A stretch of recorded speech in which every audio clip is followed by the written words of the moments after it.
Top of the day to you all. I wanted to share um, just some tips and just how amazing it is fun to create your own content on Canvas through your school.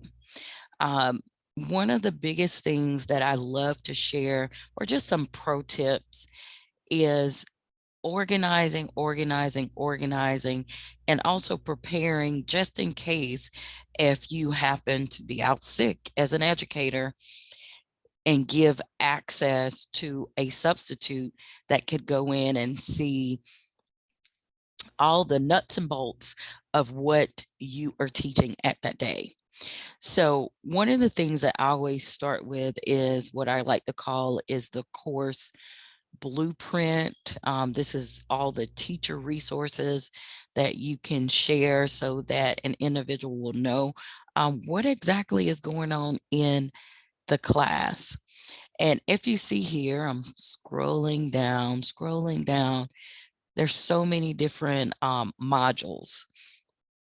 And the key to this is as you add your content, you want to make sure all the new material is at the top. So when my students first started, they got a welcome to Python programming. This particular class is Python programming 2. So I always put a page in here, let's get started. And so getting started, I put together a video that they can click and hear and just have an introduction to the class.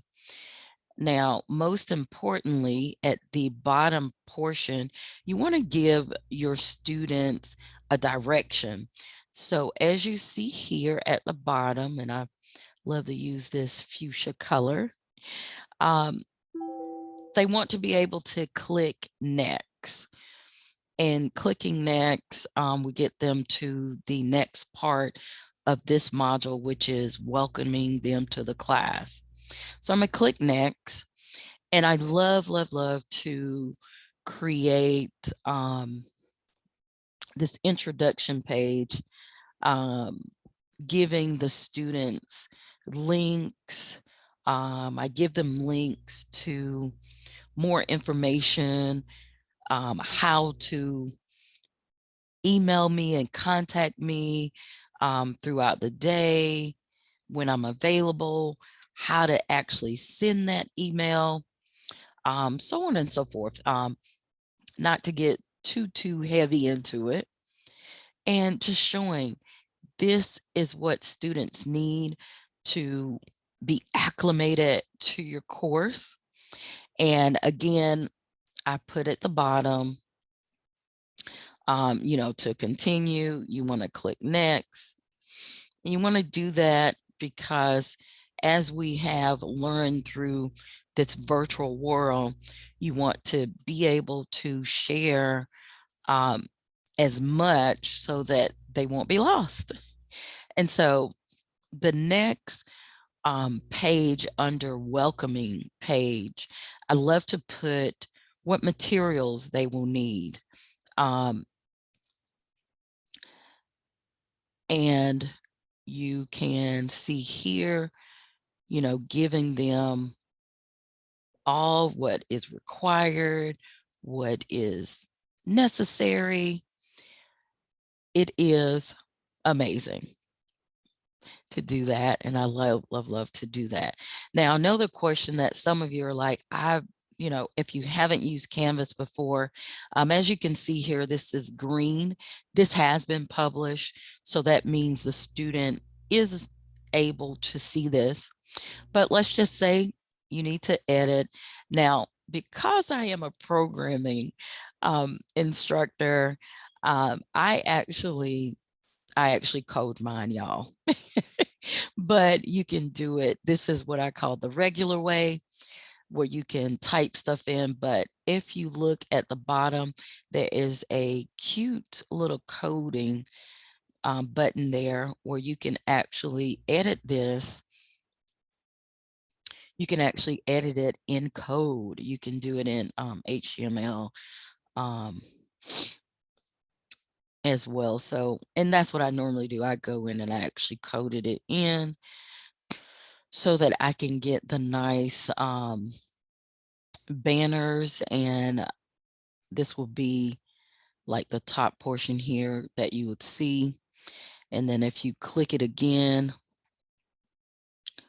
it'll go back to the normal editing for you just go in and make those edits. And I think it's just really important to share with students with the course, giving them what is it about this course, what they're going to need, what is necessary. So, you know, in my course, we definitely utilize video lessons, daily programming exercises. They'll have some longer coding assignments, which is essentially labs. And then sharing with them again about the required materials. I definitely enjoy utilizing e-notebooks. This is digital. It's like a Google Doc, and just any word processing system so they can take notes. And I usually call those note catchers, and I will share that module where you will see that. And this is a pretty unique course because we're sponsored by Cisco NetAcad, which already has a lot of the standards and modules in order for you to actually put it in your LMS system, which we're using Canvas. So again, this is a course that is taught using Python. I use CLOs, which is course learning objectives. All the educators with all of those acronyms, right? And I let the student know that when they are completed with this course, these are the learning objectives that they will indeed have under their belt when they leave this course. Also, the time commitment. And I think this is the most shocking thing of my students. It is definitely 3 to 5 hours per week on this course. This includes watching the video lessons after they've had a face-to-face instruction, or maybe even a video virtual lesson, I would say, with me as well. And this is our layout. I also built in code space connections so that they could actually use a simulation environment and just be able to do a hands-on with the learning concepts of Python. There is a textbook that I utilize as well, and that is part of the materials. There is a textbook that they utilize only for support to help them with their concepts of learning, and also additional labs are found within the textbook that we use. And again, my note catchers there, these are the notes that they'll be taking for each lesson.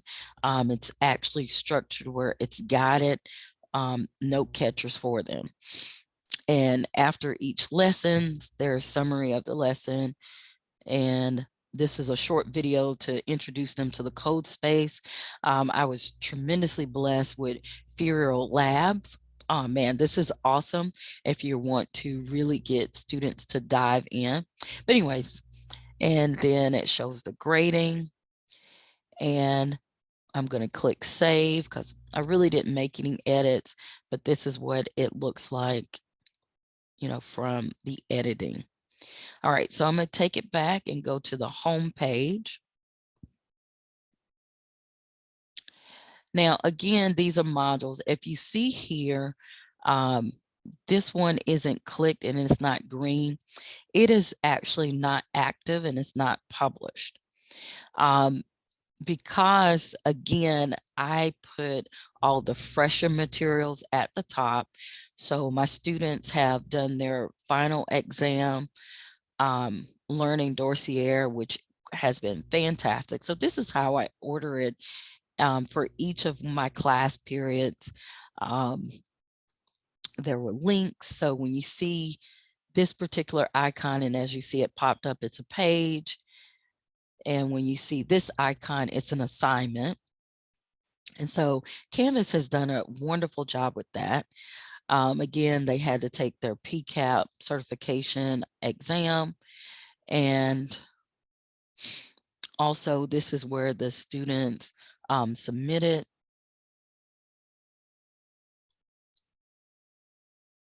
their final exam. Also, I like to point you to the student supports. I think this is the most important for the students, so that they will know how to navigate through. So I've put together a lot of tools, their class tools, links so they can directly go to it. And then also the syllabus, you definitely want to have that syllabus. And then I provide what I call lesson slides each day, and we call it the HyperDoc materials. So each one of my students will have a HyperDoc where the teacher will put in all the links of materials for that particular day, and it'll be hyperlinked for them. And this is good for your students. And then I also have what I call a choice board. So we do have students that may finish before the time or before the end of class. So I always like to do a choice board programming for practice. And we have optional extension of learning. So I provide those links so students can go and practice. Some of these are gamified, which is really, really awesome. I love, love, love giving that. Those that like basketball and a word generator. And then also there was an extension during Valentine's that I provided where the student could actually draw a card, really actually hone in on their skills. Again, I'm gonna go back to the home page. And if you're noticing, it'll go right back to where we left off. And then I also provide each week, we do a grade progress check-in. So I have that in there. Also, we do a coder of the week. I think this is where the morale goes really great. And so I share the details of how you can be a coder of a week, and then they actually vote. We do a grade level project. So the grade level project where they actually have to collaborate with other students in their grade level. And these are the different lessons that I supported because they actually created for this grade level project a wearable device. So I gave them the different dates. They have the rubric. We also have a designed web page for them to go back to.